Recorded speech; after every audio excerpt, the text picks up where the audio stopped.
right, Sort of Sports Podcast, episode 63 now. And the MLB playoffs march on as the Astros and Rangers will officially be the pennant.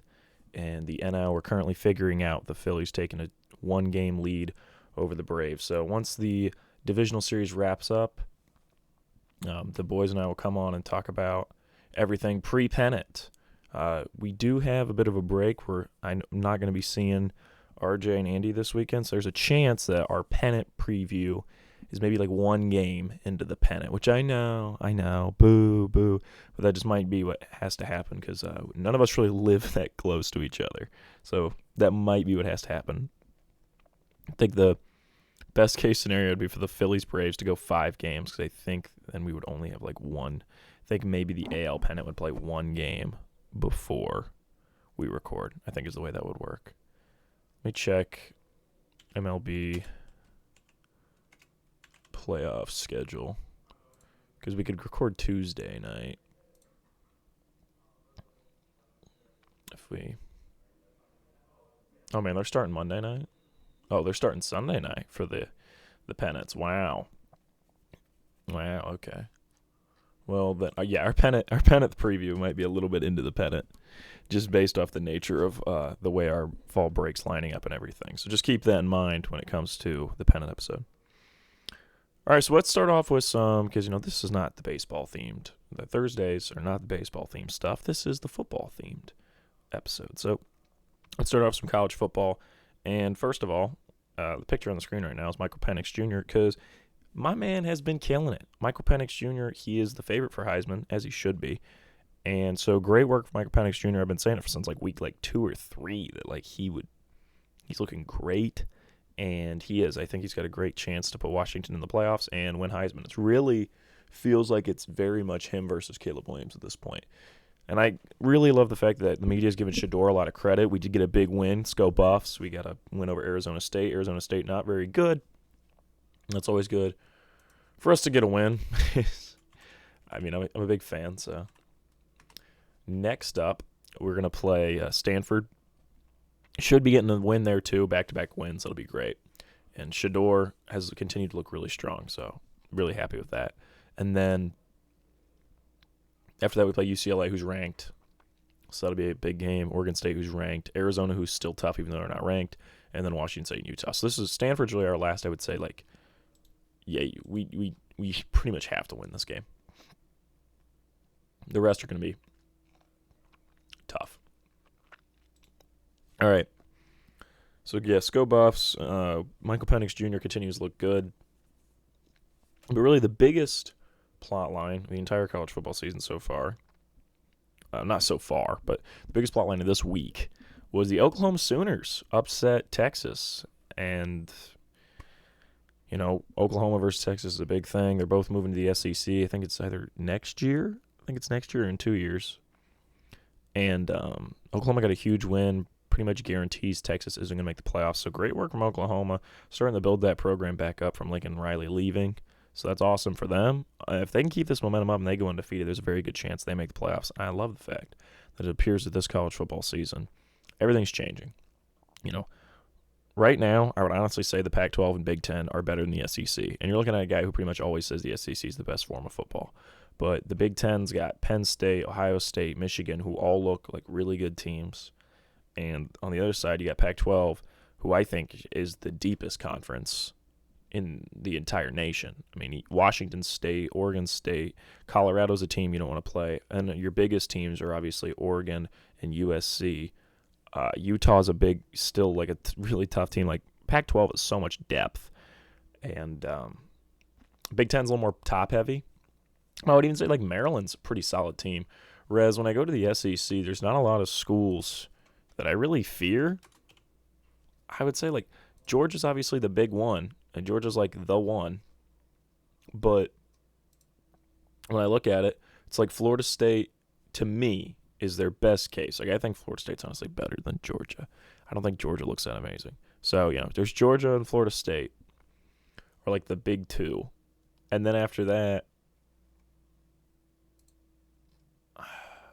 let's just look at the SEC standings real quick.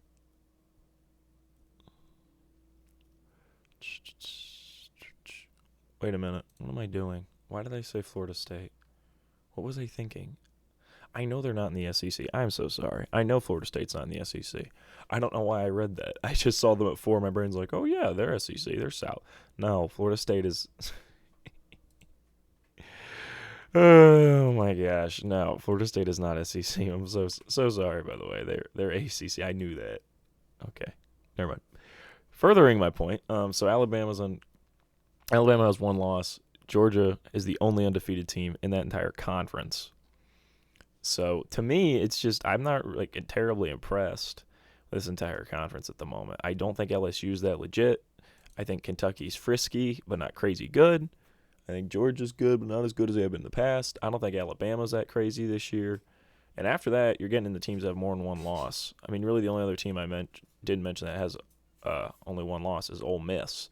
And I don't, as much as I like Lane Kiffin, I don't think he's going to do much of this Ole Miss team. So, yeah, to me, the SEC's just, it's not their year. It's really, Pac-12 and Big Ten are having big years this year, so props to them. I'd say even the ACC has some good teams. I mean, UNC is ranked 12 right now, Duke's 17, Florida State's 4. Like, there's some good teams. I really like what Florida State's doing. So, it's very interesting.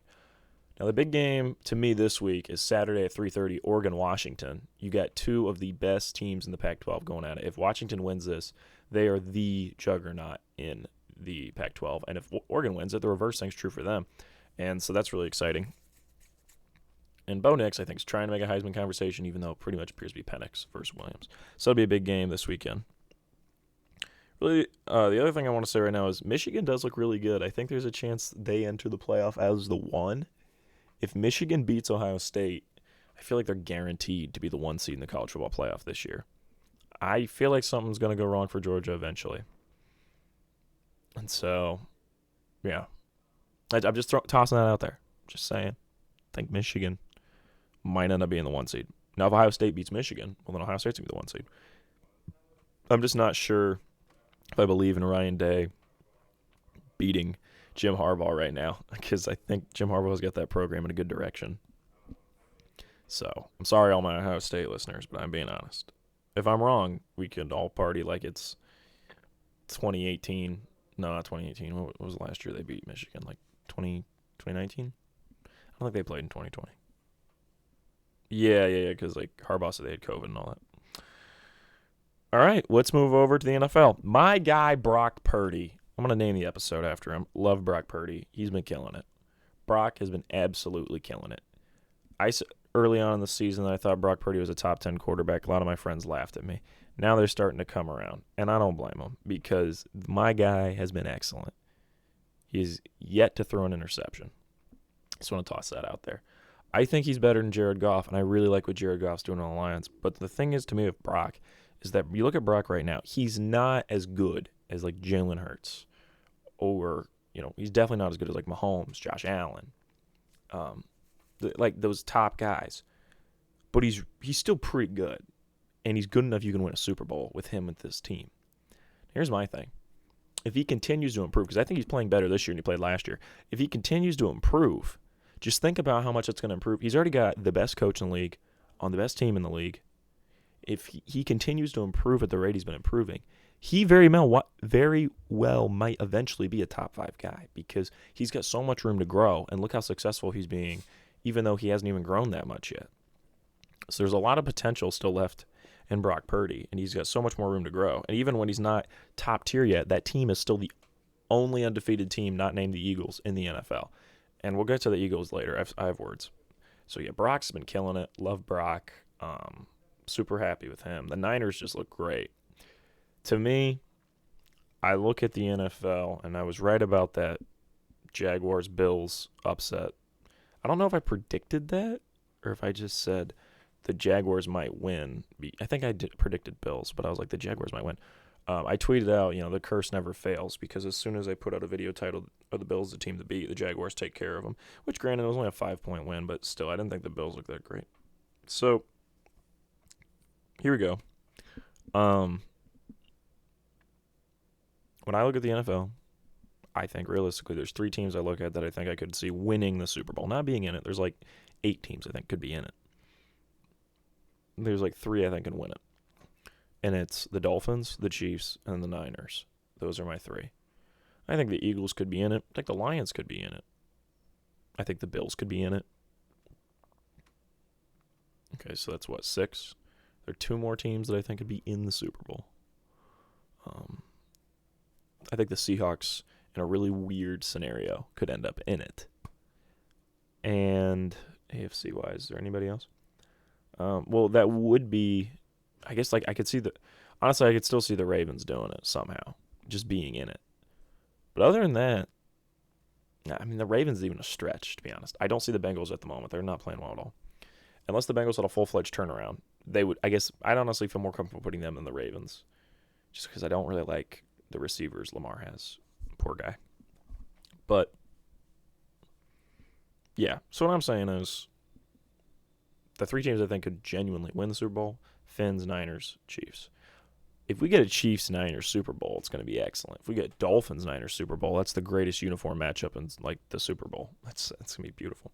But either way, I think either one of those games would be great. And McDaniel versus Shanahan is really fun. So if it's Chiefs-Niners, and I'm willing to bet Reed retires after going back-to-back. But we'll see all that in February. All right, Deshaun Watson. Apparently he's playing Sunday. This whole thing just annoys me. I'm not even a Browns fan, and that annoys me. You're paying this guy $250 million. Not a year, but obviously overall in his whole contract, and yet he's out with a bruise. I mean, I get it, but it just doesn't seem like Deshaun is hungry anymore. And that's a real shame when you went and got a guy thinking it was going to lead you to a Super Bowl. He doesn't even seem to care that much. And so, granted, I don't know the guy, and I don't know that much, but I'm saying, based off what I see, he doesn't seem like he's super excited. Like he's really hungry for a Super Bowl win. So that's my thing. I'm just not impressed with Deshaun Watson at all. So I'm a little concerned about their game against the Niners. I thought about putting it on marquee matchups, but I'm a little concerned it's going to be rough. The Cowboys, clearly not a top-tier team. Everybody was talking like they were, and the Niners went out and said, okay, we are 2 different levels. They're pretty good. We are a Super Bowl level team. And that was blatantly clear when Brock Purdy diced him up. That's my thing with Brock, is everybody wants to be like, oh, look at those receivers. Look at all this. He took care of what was considered one of the top defensive units in the league. Some of that's got to be on him, right? So that's my thing. Brock played against a team that like 3 weeks ago we were all saying might be the best defense in the NFL. And yeah, he's got Ayuk. He's been great. He's got Debo. Kittle on the pass has been super good. He's got the best running back in the NFL, Christian McCaffery. I get it. But you do have to give him some credit when he's going up and Micah Parsons running at him every play. I mean, come on. Also, want to toss out with the curse with the Bills. Matt Milano's now hurt. Shame to see that. I really should have never named that episode of the Bills the team to beat. I knew it would have been bad mojo for them. I shouldn't have done that. I was going to say, I think the Fins got to be back to being the top team, right? It's them or the Chiefs at this point. They're the only 2 teams in the AFC with 1 loss. It's got to be those 2. I think, honestly, the Fins feel like the team to beat a little more because they just put out absurd numbers. Like, they put 70 up. It just feels like they feel like more of a juggernaut. Like, the Chiefs feel like the Chiefs are like the final boss of the NFL. They're like Triple H. Whereas, like, the Dolphins are like John Cena. Where it's like, yeah, Triple H is always there looming, but John Cena's the one that's, getting the 16 world titles. It's like he's a little more flashy with it, whereas Triple H has just over time been dominant. I don't know if that really makes sense, but to me, in my head, it did. Props to Kelsey for getting, he got injured on turf. And whenever it's one of those, like, non-contact injuries, I'm always really scared because those usually seem to be even worse. And he played through whatever that was, and it seems like he's going to be playing Thursday night, which is great. So good for Kelsey. Happy for him. I didn't listen to New Heights yet, so I'm sure he talked about whatever that was. I did see some tweets that, like, if the Swifties are able to get rid of turf, then this was the greatest thing ever. I was like, yeah, that's very true. Because turf, I don't think anybody likes turf on NFL fields. I hear nothing but bad things from the players. So I think they should all switch to grass because I like genuinely hear nothing but good. I mean, nothing but bad things. It's funny because I've played flag football on turf over the last couple months, and I will say, like, sometimes my shins, like, I hardly ever. I ran cross country for how many years? It was 6th grade all the way till I graduated. So, like 6 years. And, well, it's technically 7 because it was the year of 6th grade. But, so like 7 years. But,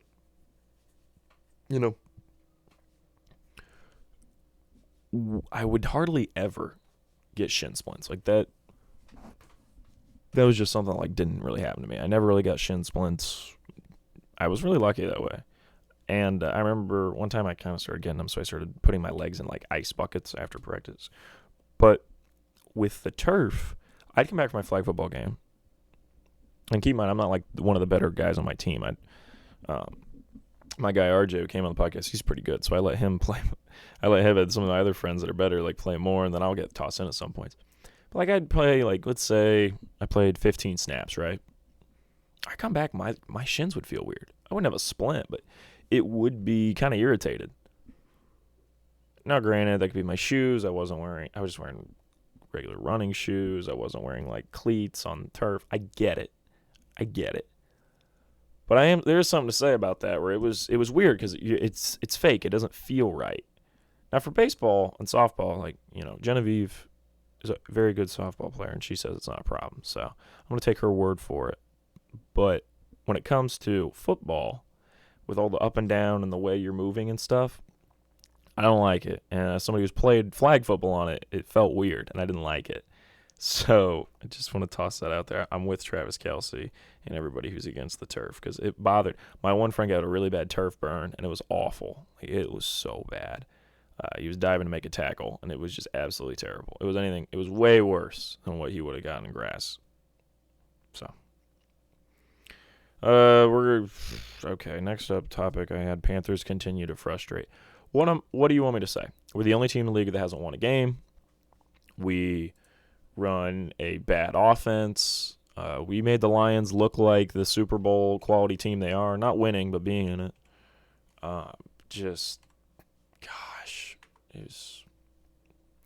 This week we play the Dolphins. I don't even know if I should watch the game. I'm going to watch the game. And we're going to make the Dolphins look like they could win the Super Bowl, because they could. We just look bad. We need to change it up. I don't know what it is. Is it Frank Reich? I don't know. But this upcoming schedule is rough. So the Dolphins we're not going to beat. The Texans we're not going to beat. C.J. Stroud continues to impress me. He looks great. The Colts we're most likely not going to beat, even with Gardner Minshew there. The Bears we're not going to beat. I'll talk about Fields later. The Cowboys we're not going to beat. The Titans we're not going to beat. The Bucks we're not going to beat. The Saints we're not going to beat. The Falcons we are probably not going to beat. The Packers we might beat. The Jaguars we won't beat. The Bucks we won't beat. That's one game. I named one game we could win. You might be like, oh, you're being too negative. No. The games we could have won were that Vikings game 2 weeks ago, the Saints game 4 weeks ago, and the Falcons game like a month and a half ago. Those are the games we should have won. Maybe we beat the Falcons second time around. Congrats. 2 wins on the year. Woohoo. It's not even Bryce's fault. It's stupid. I don't want to talk about it. We're moving on. The Steelers somehow beat Lamar and the Ravens. Mike Tomlin, just being one of the top dogs of the league, somehow got a win off that. That was crazy. This is like the worst Steelers team I think I've ever seen in my entire life. And somehow Tomlin's going to get him to not a losing record because he's Tomlin. So just props to him. The Lions continue to look awesome. Amon-Ra was out. Doesn't matter. They just absolutely killed us. And it wasn't even like we're just so bad. Like, they just didn't make mistakes. Goff looks so comfortable in that offense. Montgomery looks like an absolute tank. Jameer looks great when he comes in. Jameer was out Sunday. Reynolds looks good. Jameson Williams, I think, is still getting comfortable in it, but once he does, he'll be scary. The Lions just look so good. They look great. The Bengals did beat the Cardinals. I said that I really saw the Cardinals upsetting them. They did not. The Bengals got a win. Good for the Bengals. I will say I've never seen like a player throwing like a bit of a fit about how much they're getting targeted, and it actually is true, which Jamar did. And then Jamar got targeted a lot, put up a great game, and like he broke like a Bengals record for like receptions and stuff. So great for Jamar. Let me look up I think I should just look up Jamar Chase record break.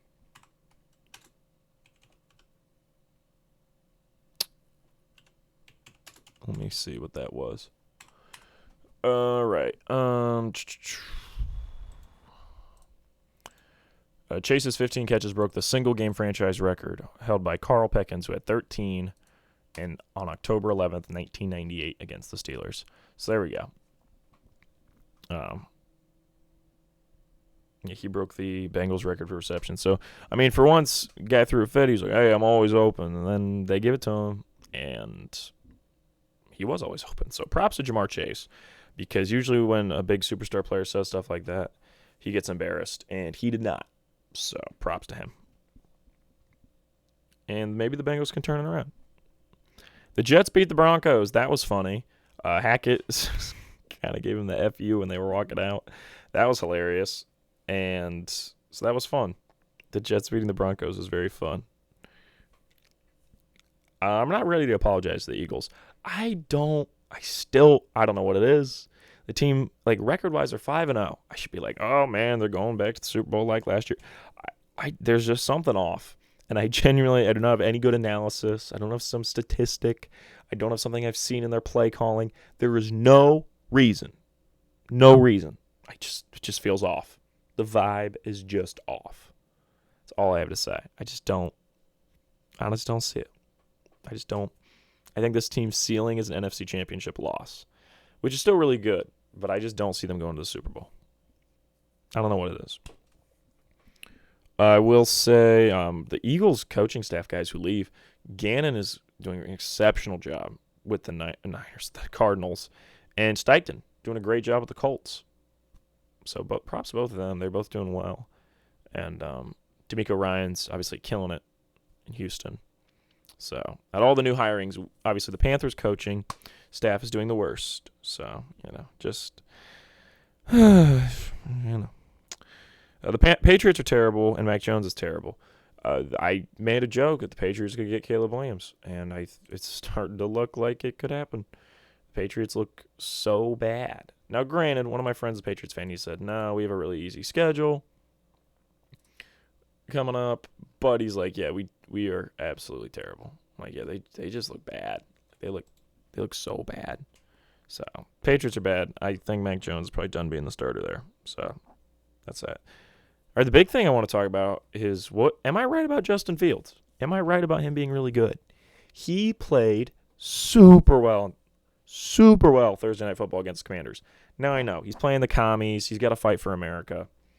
It was not really like the best team, but he did look like he's on another level. I mean, they take Chase Claypool off the field, and all of a sudden he's incredible. So maybe they're figuring it out. I really like Fields. I think Fields is really good, and maybe I was right about him. I kind of gave up about week 3. It's like, I was wrong about Fields. Now I'm starting to think I was right. Dude looks really good. I think I might have been right about Justin Fields being really good. So that means the only one I was wrong out of Ohio State quarterbacks would be C.J. Stroud, which I'm happy to be wrong on C.J. Stroud because he's so much fun to watch. Okay, I think that's actually all I have to say about the NFL. We ran through everything really quick today. I don't know. I don't know why, but we did. So, marquee matchups. Let's go for next week's schedule. For the 1 p.m., I have the Seahawks versus the Bengals. The Bengals got to stack up some wins. This Seahawks team is not an easy team to play. It's a good Seahawks team. So this will be really interesting. Seahawks still, I think no one's talking about the fact that the Seahawks currently only have one loss. Like, no one's pointing that out. Like, the Seahawks really good right now. Now, granted, they had a bye week last week. But they're currently 4-1. So props to the Seahawks. They're playing really well. So I think the Seahawks are going to beat the Bengals. But if the Bengals beat them, then that shows the Bengals are doing their classic Bengals thing that they've done with Joe Burrow, which is you start not that good, and as you get around week 6, 7, you start cooking.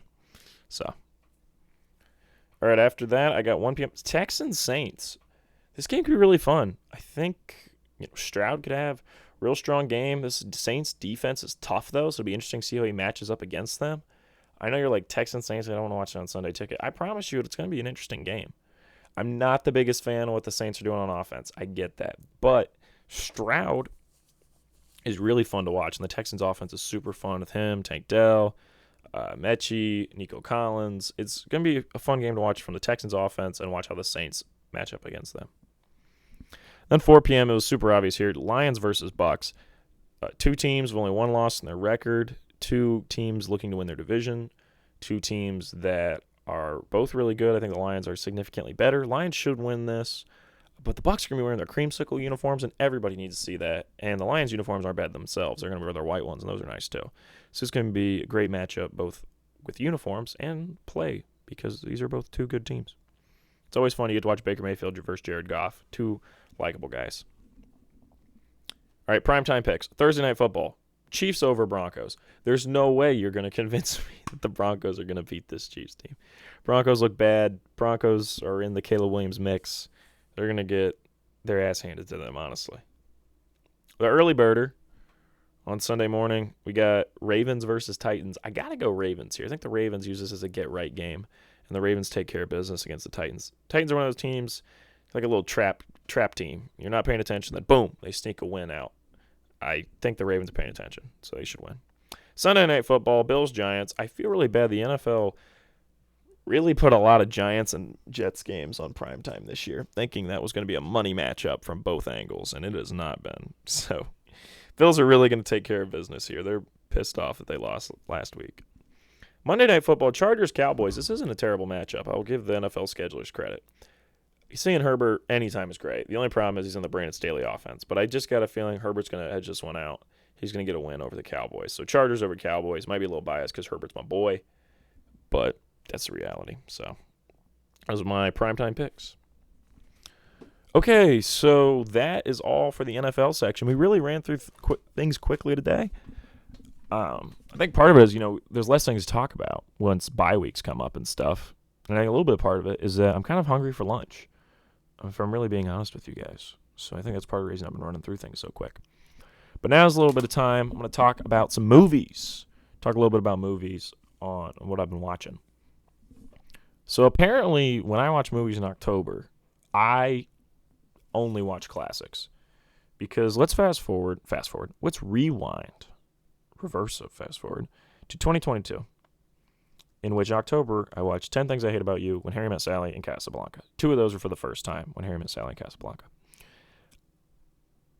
Every single one of those went in the Hall of Fame. I think they are all top 10. I think 10 Things I Hate About You was 9, When Harry Met Sally was 4, and Casablanca was 7. Let me check on the sort of sporties. I have it all written down. Yeah, Casablanca was 7, 10 Things. Yeah. So all those went in the Hall of Fame.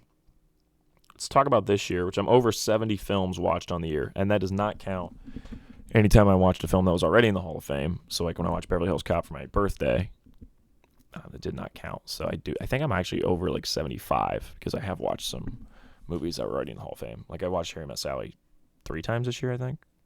I watch the movie all the time. That movie is like probably my most watched movie ever at this point. It's crazy. Even though I saw it for the first time last October. I watched so many. It's like, I think the Lego movie. It's probably my most watched movie in my entire life. And then like Back to the Future, Beverly Hills Cop, and When Harry Met Sally. Probably not far behind. Okay, so this October, this is all in the span of a week too. I think I watched Superbad last Wednesday night. And then that weekend I watched Forgetting Sarah Marshall. Monday night I watched Crazy Stupid Love. No, Sunday night was Crazy Stupid Love, I think, right? No. Was it Monday night? It was Monday night. Monday night was Crazy Stupid Love. Tuesday night was The Big Short. And then yesterday, I double featured because I didn't have really anything going on in the evening. We're about to go on fall break. We don't have a lot of homework. So I watched Get Out, went out, ate dinner, talked to some of my friends, came back, and watched La La Land. So as you see, I've been watching a lot of Ryan Gosling, Crazy Stupid Love, Big Short, and La La Land, all him.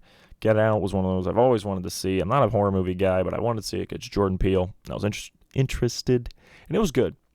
But every single one of these movies, other than Get Out, I think has a decent chance of going in the Hall of Fame. I think, honestly, I don't even want to say that much about Crazy Stupid Love because I know it's going to be ranked very highly in the Hall of Fame, like exceptionally high.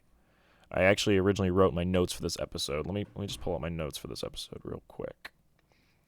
Episode 63. Yeah. Crazy Stupid Love is so good, I don't want to say that much because it's a lock for the Sort of Sporties. That's what I originally wrote. Like, I wasn't going to say much. I was just going to say it's excellent. It is excellent. I absolutely loved it. It's a very me movie. And when I say that, I mean it just does a lot of things I like. Also, like, one of the best shot movies I've ever seen.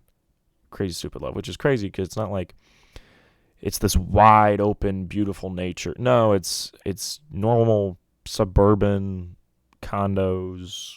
You know, it's a normal life, but they make it look so beautiful. I don't know how they do it. Also, the directors, like normally TV directors, the writers normally a TV writer. Like, this movie came out of nowhere and it is so good, and it's excellent. And Crazy Stupid Love is absolutely incredible. Feels like a movie I'm gonna end up watching a lot of times. It's so good, and it's very funny. I think it's a very strong rom-com. It's not just straight up romance. It's very much a rom-com. I think there's a lot of funny elements. The entire Ryan Gosling character is very humorous, so I enjoy that. Forgetting Sarah Marshall is one of the funniest movies I've seen out of all the rom-coms I've watched. It was absolutely hilarious, which is crazy because apparently originally when they wrote it, Jason Segel wrote it himself. Props to him. He killed it. And he was talking to Judd Apatow. Tao? I can't ever remember.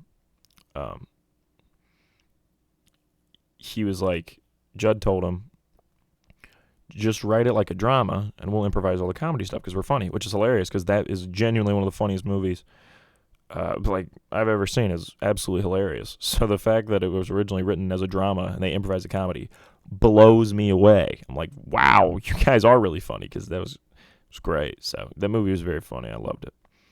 Superbad was a movie that had been recommended to me like a billion. There's a couple movies that like over time everybody just assumes I've seen because it seems like something I'd like.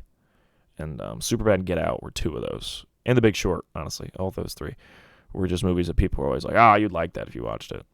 And so there's only one person that's ever recommended Crazy Stupid Love to me is my buddy Jonathan.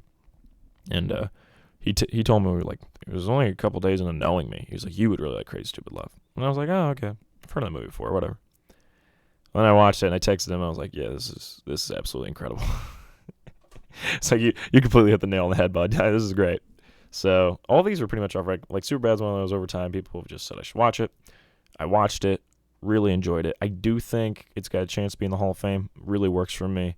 I think what's fun about that is that it's one of the most genuine high school comedies I've ever seen, and I mean that in a way like it feels real, which is why it does have like, you know, high school students do swear a lot and they do say stupid things, and that's why it feels more genuine. As much as I love Ferris Bueller, it is not a genuine recreation of high school. It's very dreamlike. It's you want to be like Ferris, but in reality, most people are more like Cameron. Whereas with Superbad, you know, you might not be exactly like these kids, but you know kids like them. You know somebody like Vogel. You know somebody like Evan. You know somebody like Seth. Maybe you are like one of them, and I think that's what really works about it. And so I really enjoyed that. Forgetting Sarah Marshall does exactly what every great rom-com, or comedies in general, should do, where you can pitch it in like 20 seconds. If you can do like a one-sentence pitch, that's how you know you got a pretty gas like thing going for your rom-com. I mean, for Forgetting Sarah Marshall, it's this guy has a famous girlfriend who's on has a famous television star girlfriend. They break up. He goes to Hawaii to forget about her, and she's there with her new boyfriend. Boom. If you want to throw in the fact that she cheated on him with the new boyfriend, that works too. You're just like, oh, that sounds like it's going to be interesting. And you start watching it, and you're like, whoa, Bill Hader's in this. Whoa, Jonah Hill's in this. Jason Segel, Mila Kunis, Kristen Bell, Russell Brand. It was a stacked cast. And, yeah, it was a really strong movie. It was really good. Really enjoyed that. And then Crazy Stupid Love, like I said, that's going to be very high in the Hall of Fame. And then Big Short is one of those that's on the edge of being in the Hall of Fame. Big Short really works for me. Adam McKay. It's so fun about his career. You know, he makes Anchorman, Talladega Nights, Step Brothers, The Other Guys, and then he makes, I think, Anchorman 2, and then Big Short. And then after that, he did Vice, and then he did Don't Look Up, and now he's working on another movie that's like probably going to get like an Oscar nomination. So it's very funny to me. That was his career trajectory, but it's cool he was able to shift it up. Big Short, I love when a movie does a good fourth wall break, and they do good fourth wall breaks. It's the whole here's so and so to explain this to you is a great gag. I loved The Big Short. It was great, really well cast. I really enjoyed like even the actors I didn't know in it. I thought they did really well. It was funny. The one guy, he plays one of the younger kids that's investing in like there's two young guys, for those of you who haven't seen it, that get in on the housing market crash, and they get in on it, and they're trying to make money off of it. And one of the younger guys, I'm like, I've never seen this guy before, and he's good in this. And then I'm watching La La Land, and he's in it for like 5 minutes, and I was just like, I've never seen this guy before in my life, and there I just saw his two biggest roles, just out of nowhere. Okay. In the span of like 2 days, I just saw his biggest points of his career, two of the best movies he's been in. So that was very funny to me. Get Out was excellent. I am not a big horror movie guy, nor do I play one on television. And it was really strong. I can see why a lot of people said it was an instant classic. It's super good. It did have me yelling at the screen. I will say, I don't know how my roommate puts up with it, because, you know, I'd be watching Sarah Marshall, and I'll just start laughing, and I'll be like, this is good shit. And I'll just say that out loud, like while watching the movie. I don't know why, you know, it's just I sometimes like to talk during the movie to myself. But I did that a lot during Get Out. I was like, no, you gotta be, no, come on, man. Come on. No way. Like there's, at a certain point where a certain character's intentions were revealed, I was just like, no, there's no shot. What? No, you gotta get out of there. And it was funny because, you know, the movie's called Get Out, and so I was literally yelling at the screen, you gotta get out. So it was funny. Jordan Peele absolutely played me like a fiddle. So it was really good. I really enjoyed it. Daniel Kaluuya, you know, he's been in Black Panther. He's been in that. He was in Nope. I've seen all those movies with him. I probably should watch Judas and the Black Messiah. I feel like it'd work for me. And he is good in literally everything. That guy absolutely kills it in everything. And I think he's kind of become Jordan's go-to guy. He's in 2 out of his 3 movies. Whatever Jordan makes next, I'll probably go see. Even though, like I said, don't enjoy horror movies. But Jordan Peele is more than just a horror movie director. He does a lot of really interesting things with lighting. And his production design is crazy. And his screenplays are really strong. Like, there's just so much to him. He's so... You know, he's got this, like, classical feel to him. Like, it's like, you know, his structure and everything is obviously very different than, like, Hitchcock and Twilight Zone and older, like, more, I don't know if Twilight Zone's really horror that much, but you know what I mean. His structure is very different and stuff, but to me, he has that vibe where, like, it feels like he's making something in 40 years that people are going to look back on and be like, oh, yeah, that was a classic. And that's like when I watch a Jordan Peele movie. It's like when I watch Denis Villeneuve. I'm like, yeah, in like 40 years, people are going to say it's like the best movie of our time. Like when you're watching like Dune, and my mom always says about Blade Runner 2049, which I believe her, because I need to watch that. I need to watch Blade Runner 1 and 2049. I know. She's listening to this podcast, and she's like slamming her hand down on the table as she's cooking and listening to the podcast. And she's like, yes, he does need to watch those. So I know she's thinking that, but I will be watching those soon. Especially because I've been watching a lot of Ryan Gosling movies. He's just great in everything. So, you know, I definitely enjoy that. Fun fact, he's in Remember the Titans, my sister's favorite movie ever. So that's fun. Yeah, Genevieve and I made a bet, and I lost the bet. So I have to watch a horror movie, and I'm not sure what she's going to pick. And I'm willing to bet I won't enjoy it as much as I enjoyed Get Out, because I really enjoyed it. But, yeah, I think the only horror movie I would, like, want to go see in theaters is whatever Jordan Peele puts out next, because I do feel like he's pumping out stuff. It's very interesting. He does very thought-provoking things, and I give him a lot of credit. And I've heard Us is his scariest, so I don't know if I can watch Us, but Get Out is usually considered his best, and I watched it, and it is very good. Even though I'm not a big horror movie guy, I did think it was good. If someone said I want to watch that movie, I'd be like, yeah, we can watch it. Like, I'd watch it again. It was good. It was really good, and it's a very interesting movie.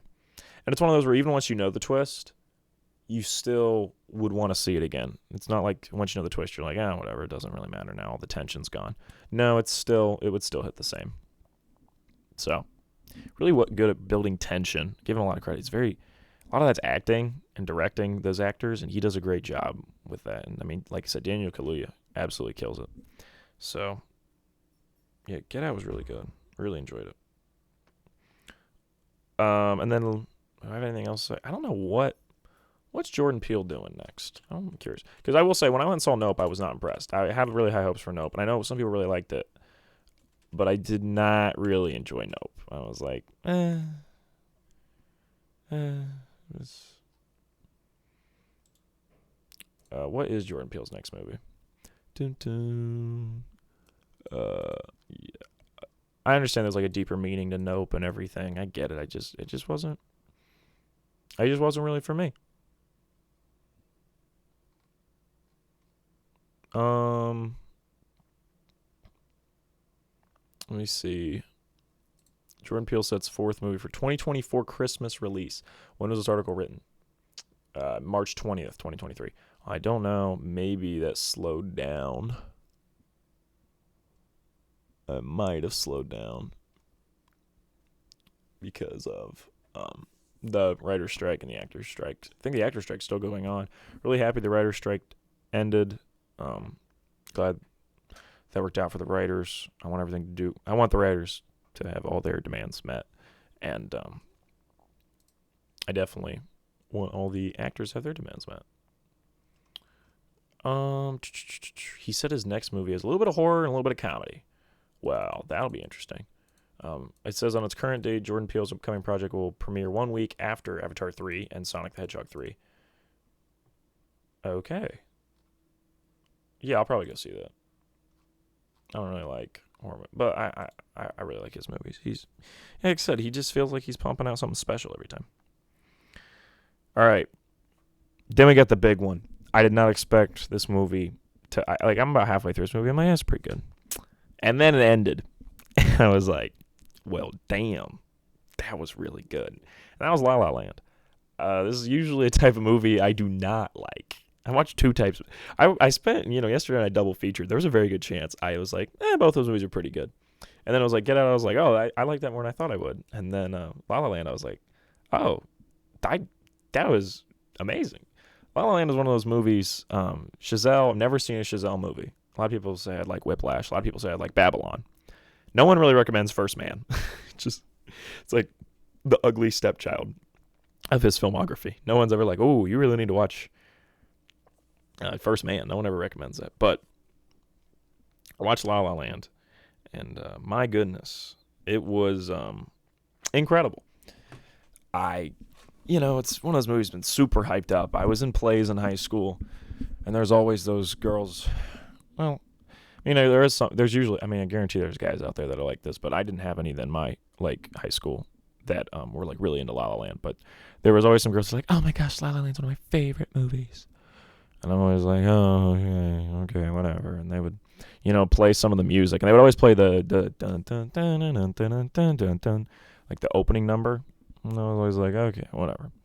So I start the movie, opening number hits. I'm like, okay, yeah, this is cool. He does big sweeping camera shots. It's almost shot like the way you would see a stage, where it's wide. The set design is probably some of the best I've ever seen in any movie. And I give him a lot of credit for that. Chazelle absolutely killed it when it came to production design. And when he moves through the walls for shots, and I was like, okay, whatever. It's fine. Well, then we meet Emma Stone's character, Mia, and it's moving along pretty well. And I'm like, that's pretty cool. I like the songs. This is fun vibe.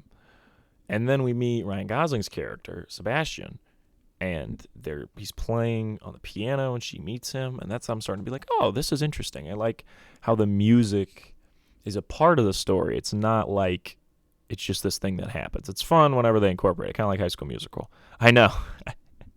I know. I'm comparing La La Land to High School Musical, but I am saying there was an element of that. Yeah, great analysis from me. But so the movie's going on, and I don't want to spoil the ending for anybody, but once the ending came and you see how it was all weaved together, I was like, oh, damn, this is next level. I was like, this is incredible. Also, some of the best use of color I've ever seen in any movie. Like some of the best use of music I've ever seen. Like really, when I think about it, it's a musical, but there's like maybe 5 real musical numbers.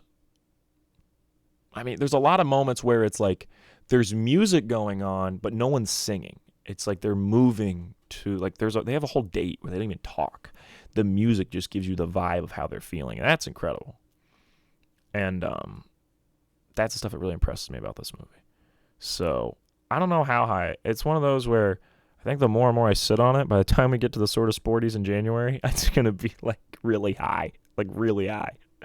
I might have to watch it again before that. I really liked it, so it's very funny to me because I did not expect to enjoy this movie this much, but I absolutely loved it. And for those of you that ever pay attention, I always title like the Sort of Sports podcast at the beginning, colors that relate to what I'm going to talk about, like slightly. And so, like for example, when I predicted the Braves win the World Series, I put the Braves colors and then gold underneath. And now for this episode, I did yellow, purple, white, and blue, which is like the poster of La La Land is purple with white lettering, her in a yellow dress, and he like wears a very bright blue suit. I don't think it's on the poster, but in the movie he wears a very bright blue suit at some point, so that's why I did that. And she also wears a very bright blue dress. But it is one of the most colorful movies I've ever seen. Like it's the color use is incredible. There's shots where it's just light hitting their faces with color. I don't know how they designed all this. It was an insane level of design. I can't believe this was Chazelle's second feature film. Like taking on this big of an undertaking. Well, it feels like, I think he made some movies before, but like Whiplash was like his big, boom, here I am. And then this was like, he followed up Whiplash with this. And I was just like, whoa.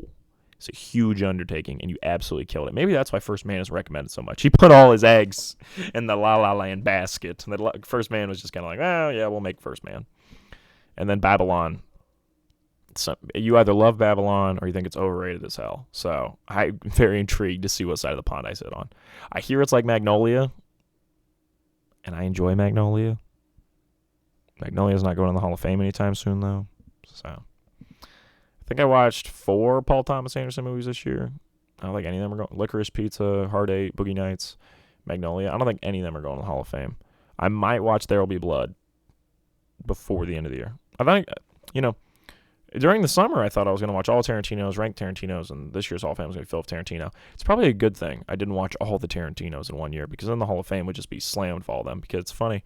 Originally, I was like, I don't know if Jackie Brown's going to make it. Now I'm like, how would Jackie Brown not make it? I love Jackie Brown.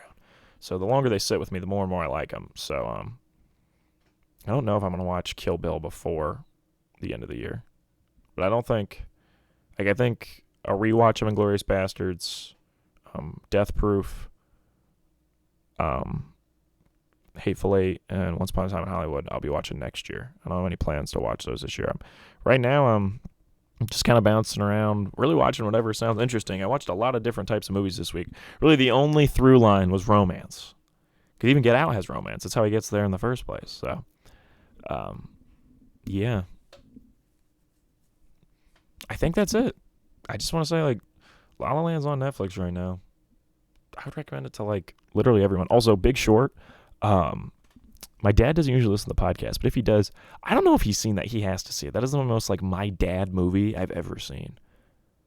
Like, wholeheartedly. That is the most Matt Klinger would enjoy this movie I've ever watched. So my dad needs to watch that movie if he has seen it. And if he has seen it, he should probably rewatch it because, sometimes he forgets movies. So he should just rewatch it. It's a very him movie. Oh, my gosh. Also, Michael Lewis, the writer of the book, The Big Short, and Moneyball, and the Blindside books, all of those, he released a new book that's all about, like, crypto scams. So be on the lookout for that to eventually become a movie probably for the next 5 years. I might have to read the book. He's a really good writer. Okay, I think that's it. I actually listened to a couple songs from the La La Land soundtrack after I finished the movie. It's because they use jazz music. Jazz music's so banging. It's a great movie. You're going to watch it, and about an hour in, you're going to be like, yeah, it's pretty good. And then once the ending hits, you're like, oh, this was incredible. And that's how it was for me. And the colors and the design are absolutely beautiful. And I can't believe I was going to watch a movie this week that came close to Crazy Stupid Love, but it kind of does. It's really good. So, yeah. I'll see you all in the next one. Apparently, I think I haven't watched a single bad movie in October. So this month, I'm just absolutely killing it. The only time I'm going to watch a bad one is whatever horror movie Genevieve forces me to watch. Then I'm going to cry like a little baby. I will see you all in the next one. Also, if we get Rangers Phillies as the World Series, that is the most fun World Series matchup since 2016. Genuinely. Those are two of the most likable teams in the entire league. Rangers are so much fun. They listen to Creed before every game. That's awesome. And then the Phillies are, no one's more fun than the Phillies. Come on, baby. I predicted the Braves win the World Series, and I'm rooting for the Phillies to beat them. This Phillies team is awesome. See you all in the next one. Ciao.